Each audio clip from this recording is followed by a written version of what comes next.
আসসালামু আলাইকুম সুপ্রিয় শিক্ষার্থীবৃন্দ, অভিনন্দন জানাচ্ছি বিএসসি ম্যাথমেটিক্যাল ফিজিক্স কোর্সের পঞ্চম লেকচারে। তোমাদের সাথে আছি আমি মোহাম্মদ মিরাজ খান, বিএসসি পদার্থবিজ্ঞান বিভাগ।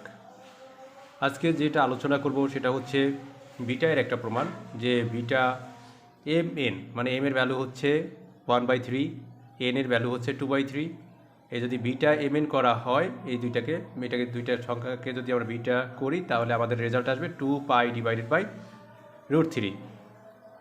তো এই প্রমাণটা করার জন্য আমরা যদি অগ্রসর হই, এখানে আমরা দেখতে পাইতেছি বিটা, এটা হচ্ছে এম এর ভ্যালু, এটা হচ্ছে এন এর ভ্যালু। তার মানে আমরা গামা বিটার যেই সম্পর্ক সেটা কিন্তু এখানে ইউজ করতে পারি, from gamma beta relation.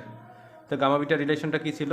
Beta m n equals to gamma n divided by gamma m plus n. তো এখানে বিটা 1/3 আর 2/3 এবার এটা এইভাবে লিখলাম। আর এখানে এই যে এম এর ভ্যালু, এটা হচ্ছে এম, তাহলে গামা এম, এটা হচ্ছে এন, তাহলে এটা গামা এন। আর এই দুইটাকে যদি total gamma m plus n, তাহলে গামা এম প্লাস এন। এখন এই দুইটা 1/3 প্লাস 2/3 যোগ করলে তো আসে 1টাকে এইভাবে লিখলাম। আর গামা 1-এর ভ্যালু আমরা পূর্বে 2-3টা লেকচারও কিন্তু আমরা করে আসছি যে গামা 1-এর ভ্যালু হচ্ছে 1। তো সেই অনুযায়ী এটা ভ্যালু হচ্ছে 1, আর এটা হচ্ছে গামা 1/3, গামা 2/3। তাহলে এই জিনিসটাকে যে আমরা এবার এটা যেভাবে আছে সেভাবেই লিখলাম। আর গামা 2/3কে আমরা লিখতে পারি 1 মাইনাস 1/3, কারণ এটা লেখার কারণ হচ্ছে এটা একটা সূত্র আছে, দেখো, এটা হচ্ছে গামা 1 মাইনাস এম, মানে 1 থেকে এমটা বিয়োগ হবে। যদি এম হয় তাহলে 1 থেকে এম যদি বিয়োগ হয়, সেক্ষেত্রে সূত্র হচ্ছে pi divided by sine m pi. তাহলে গামা এম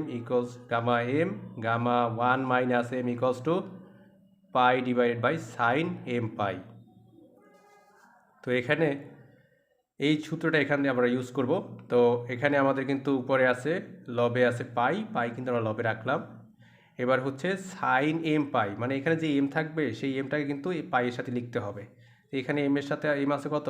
1/3, তাহলে পাইয়ের সাথে 1/3 লিখলাম, মানে সাইন পাই ডিভাইডেড বাই 3।